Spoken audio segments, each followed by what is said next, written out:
So excited to get the opportunity to bring the word this morning. What Pastor Desmond was telling you about Homa and the Bayou Blue area. I just wanted to open and kind of share a little bit of that. I got the special opportunity coming with the team that they took four of us and we got in the truck and we headed out of Bayou Blue area and we headed down into the Bayou, into Chauvin and that kind of area. And I used to live there. I used to live in Galliano. I spent some time there, and I know that they're some resilient people. And I can tell you, as I was driving down there, my heart broke. And I was almost in tears just driving down the road because what the pictures that you're seeing on social media, the pictures you're seeing on the news, it doesn't capture the hurt and the brokenness that is represented there. We saw entire trailers flipped upside down, houses gone, had folks coming up to us. A lady shared a story of on Friday. She went out and we just asked them, hey, we got some supplies. You need anything, whatever you need, we're going to give it to you. And she said, do you have a towel? Do you have a blanket? I said, no, we don't have that. And she said, oh, well, if you had a towel, at least I'd have something to sleep on. And that's just the level of brokenness that's there. And your prayers are felt. So keep on praying and keep on believing. And, let us know. If that's your heart and you've got some time and opportunity, they will take the volunteers. They will take the help that you can bring. Go with Pastor on Wednesday, or if it's a weekend thing, just let us know. Let me know. Let Pastor know. And we will help to organize that. And they can take all the help that you can bring. I had this quote on here from my friend Kirk Plaisance. He says, because he's the one that runs Frontline Ministry that we went to a month or so ago in Atlanta. And the quote that I don't even know if he knows that he said it, but he said it, and I typed it down real quick on my phone because otherwise I forget everything. And he said, our ministry, we do a lot of running to places that everybody else runs from. And I think that's the heart of God, is that he runs the places that other people run from. And we're going to talk a little bit about that this morning, but I just want to open us in a little bit of prayer, and we'll go ahead and get in the word. Lord, I just thank you for the opportunity this morning. Lord, open our hearts, open our minds to receive your word, Lord God, what you have for each one of us. Lord, I'm believing that you've gone before us, Lord, that you're already working in this place, Lord God, and we thank you for that. Lord, we pray all this in your precious holy name. Amen. Well, about 2 months ago, Sunshine and I had the opportunity. I surprised her with an anniversary trip, and we headed to New York City, right? And if you've ever been to New York City and you love it, give me a whoop whoop.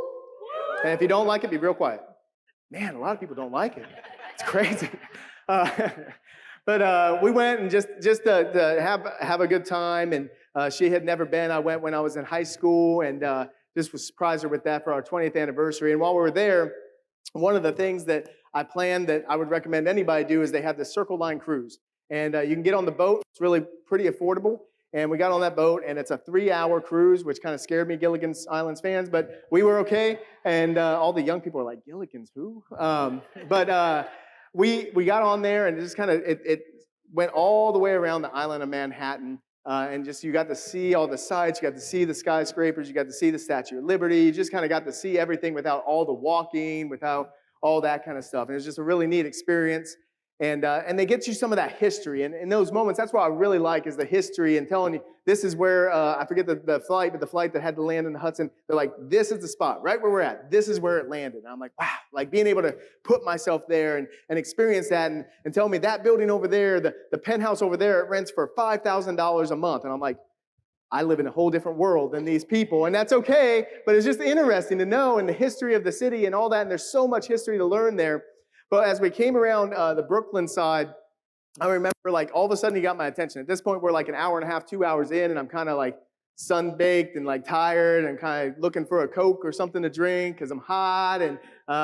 And he points out this boat. And I'm like, I'm on a boat. Why are you pointing out a boat? I'm on a boat. Like, this is not a boat thing. But anyway, he points out this boat, and he said, that's the lightship Ambrose.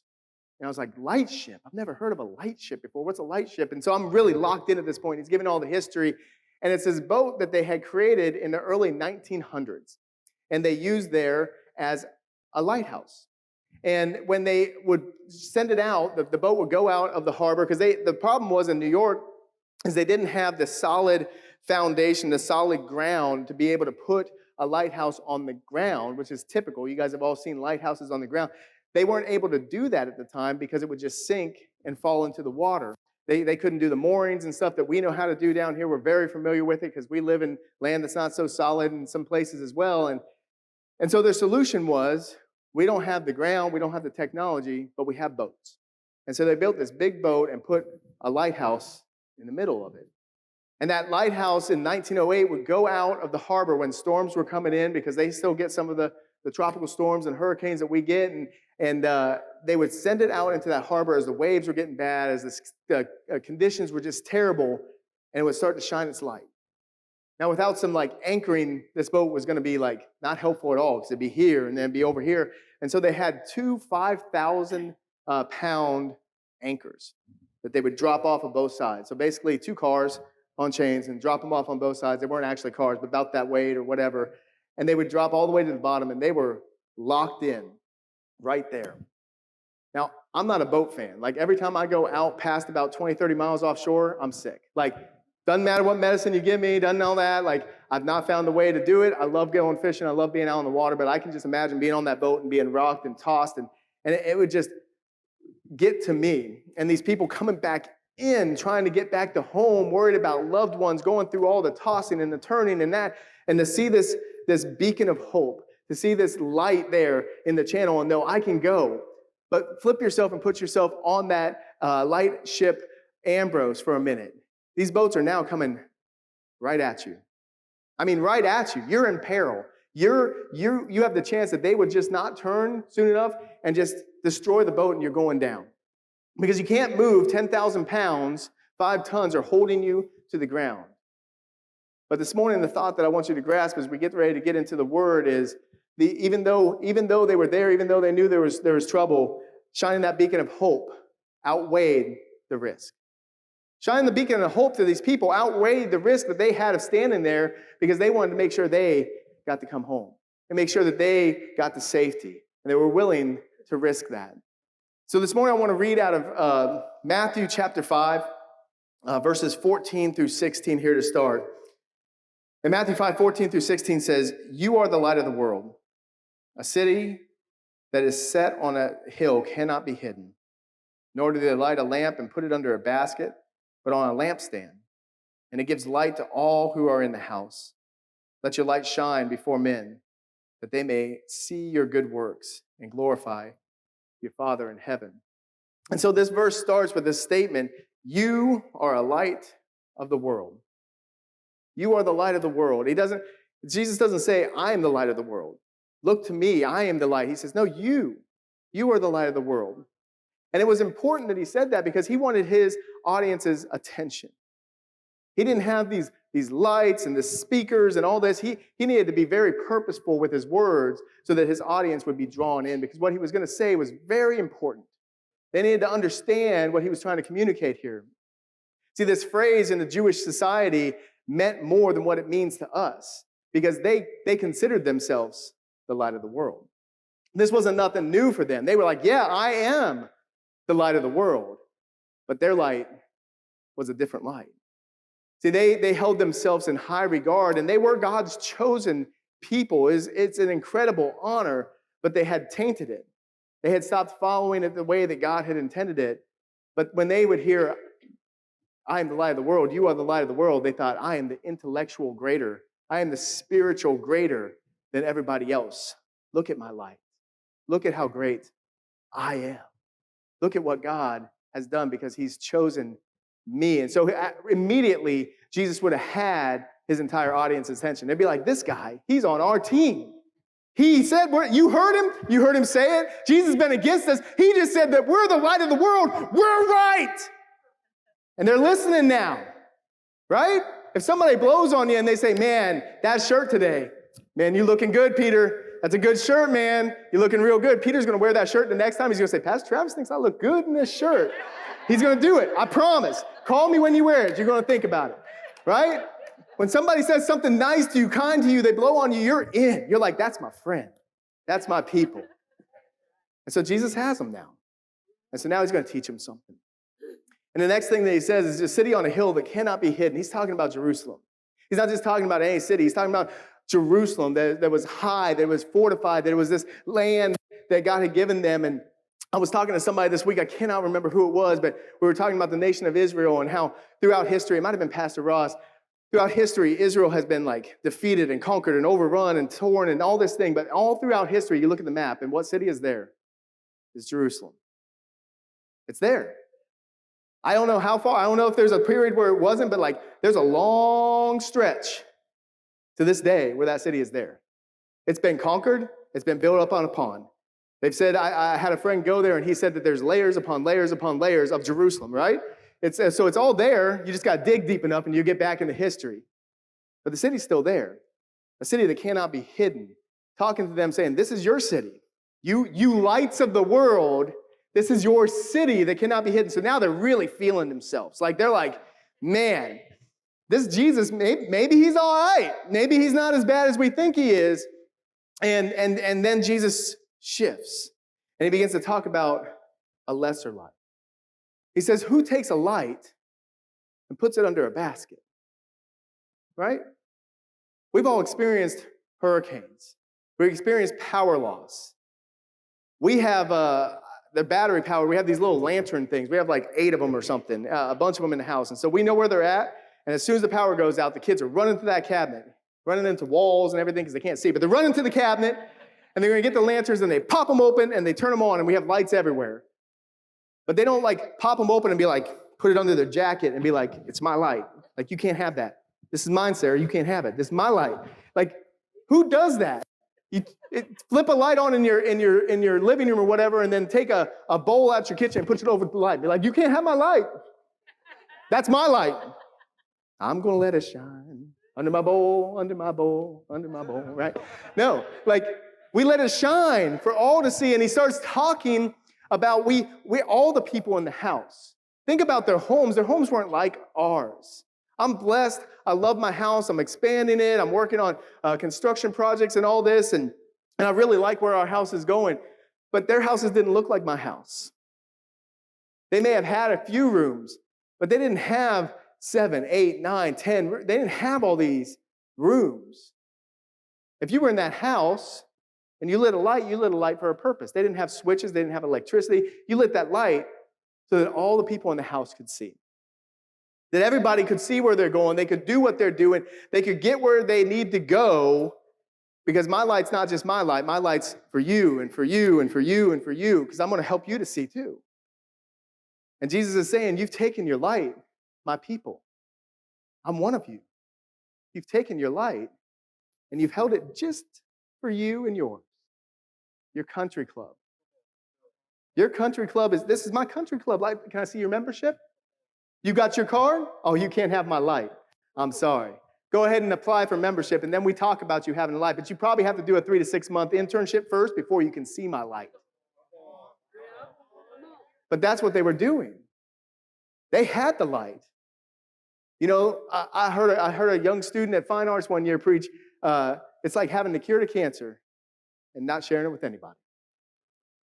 And that's what they were doing. They were keeping this light for themselves. And so they probably aren't as big of a fan of Jesus anymore here. They probably have moved on past this. This guy was on our team, because now he's kind of messing with him a little bit. He's poking at him a little bit. In John chapter 11, we're going to read in John 12 here in a minute, but in John chapter 11, you guys are probably familiar with the story of Lazarus. And so his family sends for Jesus, because Jesus was a good friend of them. They were in relationship. They loved one another, and they send for Jesus, and he's not there. And they say, Lazarus has fallen ill. Would you come? Because they had seen who Jesus was. They had seen his light. Jesus was not afraid. If you haven't figured it out yet, Jesus was not afraid to shine his light. He wanted everybody to see. And so they sent for the source. They said, why don't you come? Why don't you come and pray? Because I know if you pray, he'll become well. We all have people like that in our lives. I remember hurting my knee. I was a youth pastor in Tampa, Florida, and I thought I was still young. I was like in my early 20s, mid-20s, and coming out of wrestling in high school, and right, so I still knew a few things and thought that I still had it. And this boy from Cuba, who was very, very much stronger than me, said, I want to wrestle you, Pastor Travis. I'm like, okay, I'll wrestle you, bro. I'm going to hurt you. Like, I'm going to pin you. Like, this is going to be over. And so we're wrestling in a hotel room in Orlando, Florida, because we're going to Universal Studios or something later on that day. And I'm wrestling, and I've got him. Like, I'm telling you, I'm winning this fight. And so I would go to put on this move, and if there's any wrestlers in the house, I'd go to put a double grapevine onto him, where you wrap both legs around their legs, and you can really make them, they're going to get pinned. We'll just say that. If you lock it in, you're going to win. I locked it in, and so he took his legs, and his legs were stronger than me, and he turned my legs like this. And my knee went out of joint. Like, I could see this patella bone, like, was not there. And it hurt a little bit. I said, ow, right? And might have been a little louder than that. But as I hollered, I said, I screamed, I hollered, I held my knee, and the first person I called for, his name was Levi. Because Levi was that guy that was at church every day, an hour, 2 hours before we went into the office, walking and praying, interceding for people. Who did I want praying for me? I want Levi praying for me, because Levi showed that he had that faith, right? We're not necessarily talking about faith today, but that's why they called for Jesus, because they knew if Jesus came and prayed, there was going to be a result. No doubt. It was going to happen. But Jesus doesn't come. There's some political stuff happening. They're not a big fan of Jesus right now. For him to be there is dangerous, but he's put himself in harm's way before, and he just decides not to come. And a little bit of time passes, and 4 days go by where he doesn't come, and Lazarus dies. 4 days later, Jesus is still thinking about this because he loves him. You don't lose a loved one and 4 days later be like, oh, on to the next one. Like, he's thinking about him. He's broken over this. And he shows up there 4 days later, and the sisters are broken. They're like, if you just would have came. And he's broken. You know, the shortest verse in the Bible, Jesus wept. He didn't cry. He didn't mourn. He wept. If you've ever wept, that's that ugly crying. That's that you're at your bitter's end. And he wept.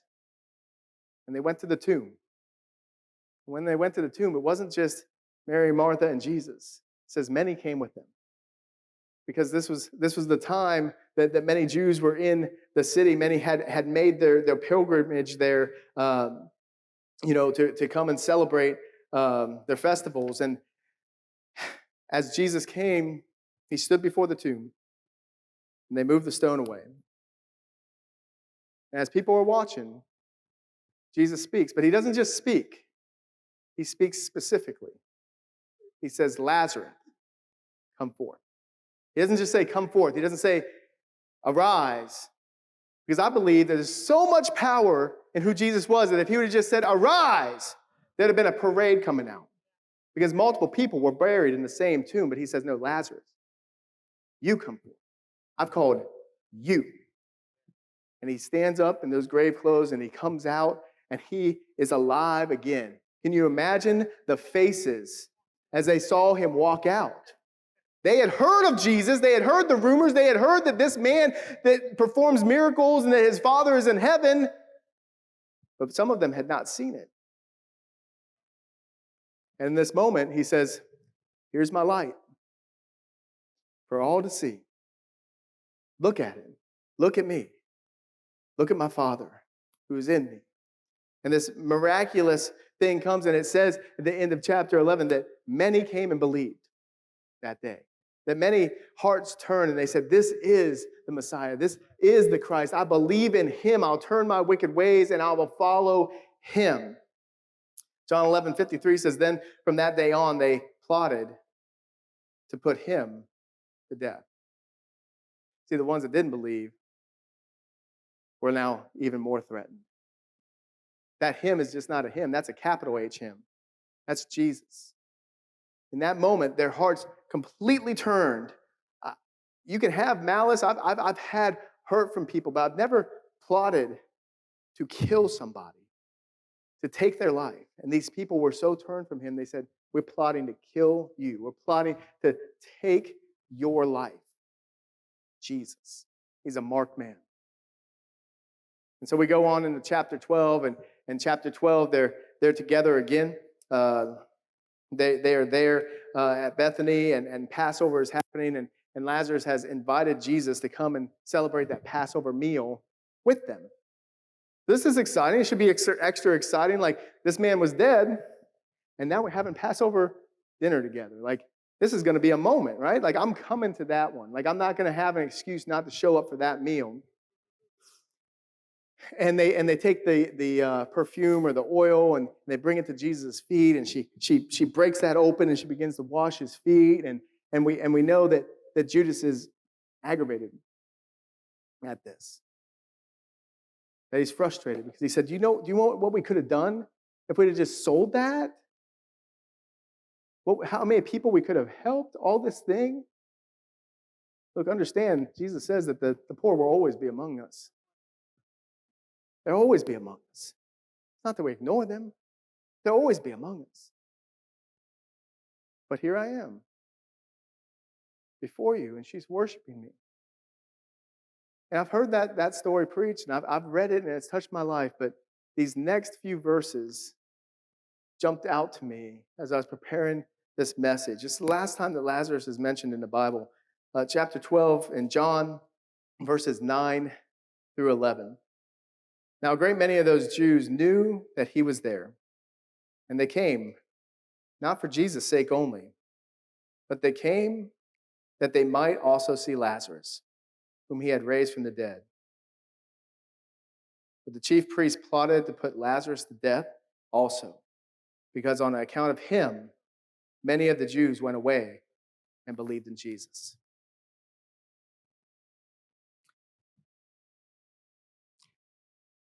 Not only for Jesus' sake did they come, but they came to see Lazarus as well. They wanted to see Jesus. They knew that he was there, and they were excited to see Jesus. But they had heard about this man who was dead and that was back again, and he was standing there before them, and they said, we got to come and see for ourselves. Aunt Susie told me it happened, but I got to see it for myself. I don't know that I fully believe what had happened. And they were there. And many began to believe because they're like, there he is. I know that I was at the funeral. I brought a card, I brought a bouquet, and now he's standing there. I want my card and my bouquet back. But I want Jesus more. Can you imagine going to a funeral and 4 days later you're having supper with that guy?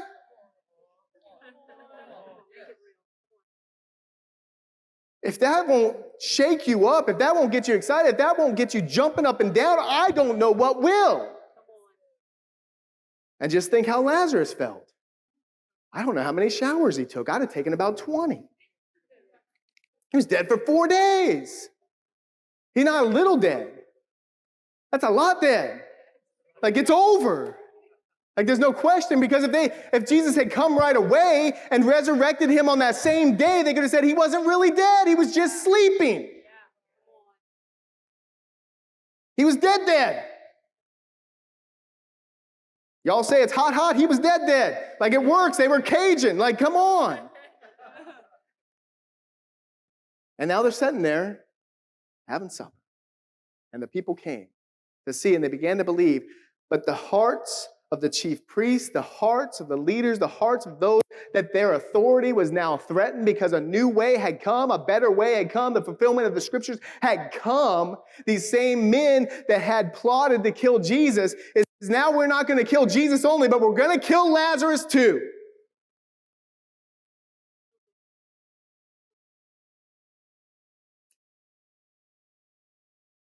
It says a lot about Lazarus. Something undeniable from the Lord happened in his life. If they had been able to extinguish Lazarus' life quick enough, think about this. At this point, I don't know. He may have been alive for 24 hours.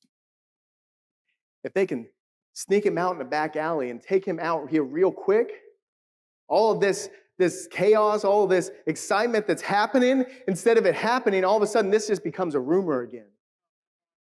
Because God can do a work in your life in this altar, and you can go to the Chili's down the road and start acting like your old life, and people be like, it was just nothing. God's not real. I don't see it lived out in front of me. But Lazarus is right there. He said, here I am. Look at me. Come touch my clothes. Look, you want to race? I'll race you. You're going to get beat by a dead man. Watch out. You're going to have to tell you kids you got beat by a dead man. Couldn't deny him unless they took him out. And they plotted against him and they wanted to kill him. And the change in his life had become change in others. There was a transformation that had happened.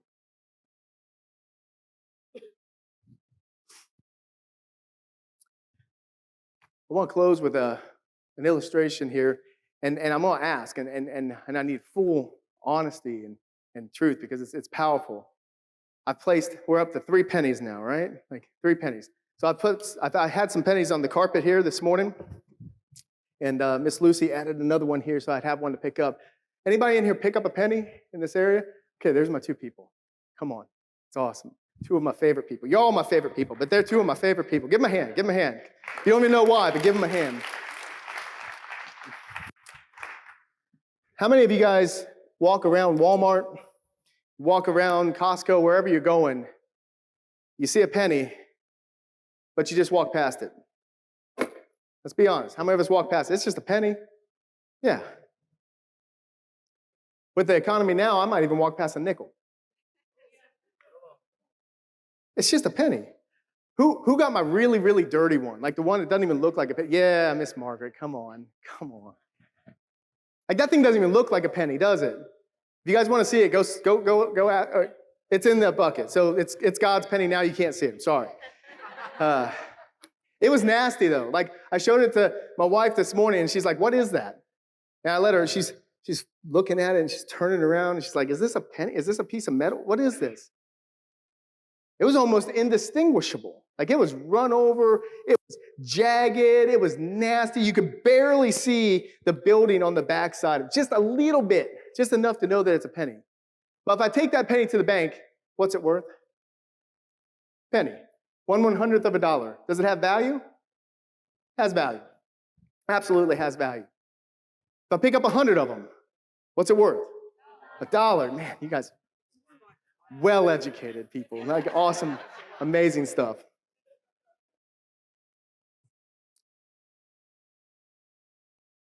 There's value, but most of us will just walk past it. Not worth my time. It's dirty. I have to take home and I have to clean it. I have to carry around change in my pocket. Nobody likes that. It just jingles when you're walking down the road and all that. I'd rather have bills. It still has value. And these Jewish people that Jesus was teaching, and I believe that our hearts get in that same place. We don't mean it to happen, but it happens.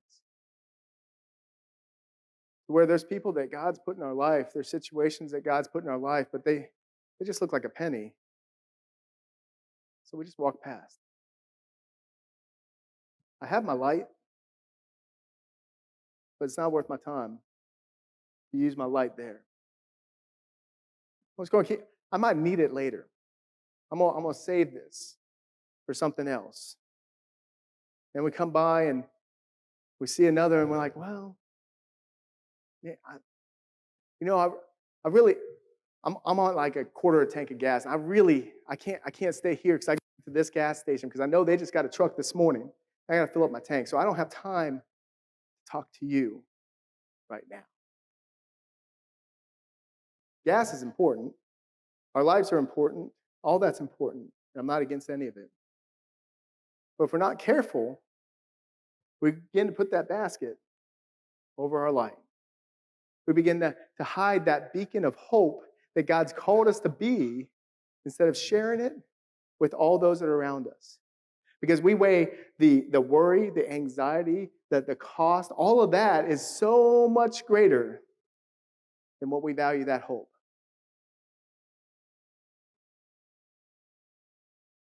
As we devalue the hope, I think it breaks God's heart. The word that came today is being a vessel, special use, a vessel of honor.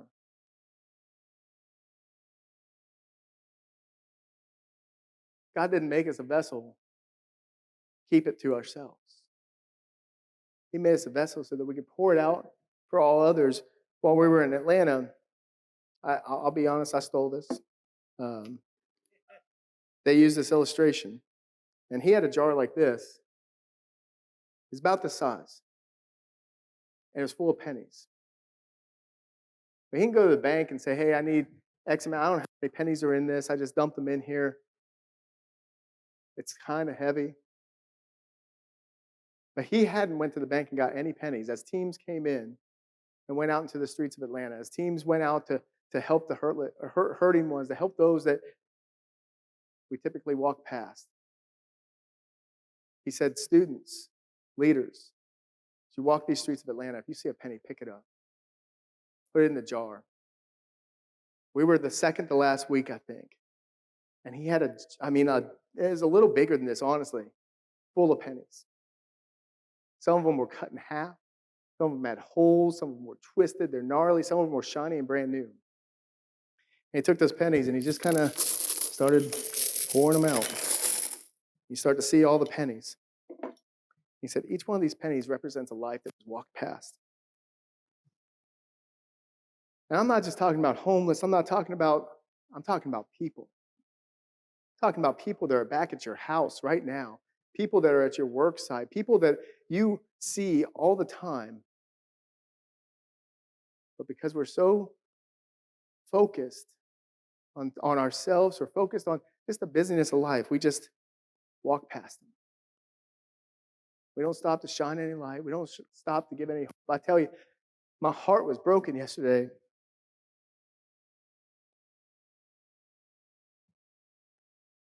Not because I live down there. Not because I know people down there. Because I could see the desperation in their face.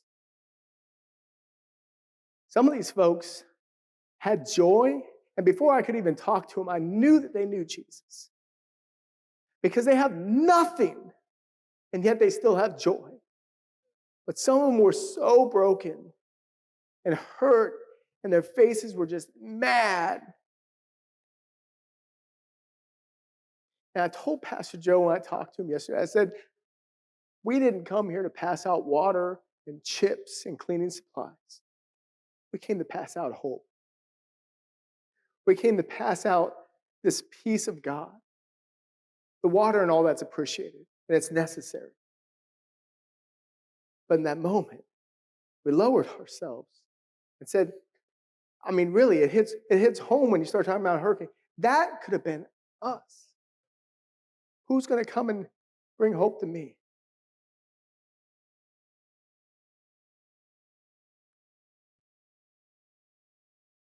The question today is, what's your light look like today? What light are you carrying? Is it time to change the bulb? Look, honestly, this morning, I guess God's just been on me all day. Like I turned on the light in my bathroom and one of my lights was just flickering and aggravating me. It's time to change the bulb. It's time to change the bulb. You might need to change a bulb today. That's okay. He wants to do that for you.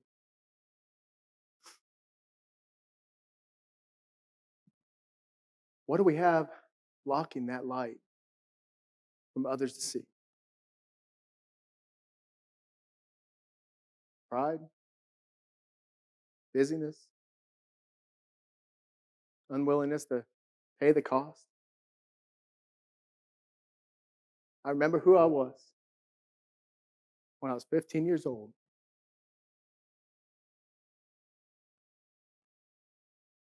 I remembered living a dual life because I knew at home if I said and did the things that I did at school, then my parents would deal with me and they would deal with me quickly, as they should.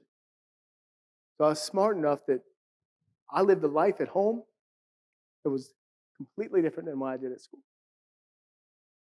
And if I'm honest, after I gave my life to the Lord at 15, 16 and got serious, I still lived a different life at school than I did at the church, than I did at home. Until a man came and he saw value in this broken teenager. And he started to spend time with me. He started to walk out of his office. I thought he didn't. I had the same perspective some of you do about Pastor. I didn't think this guy did anything. He preached on Wednesday and just sat in his office all week. I know different now. Maybe that's why God called me in the ministry, to just show me how wrong I was. But I would come just strolling into his office, and he would set down his Bible. He would set down whatever he's working on, pick up a tennis racket, and we'd go play tennis. He saw value in me. Who needs you to see value in them? I can't tell everybody. Pastor Joe can't tell everybody. Pastor Darrell can't tell everybody. Pastor Desmond can't tell everybody. We trying. Pastor Desmond telling more than us because he got some energy. But we doing the best we can with what we got.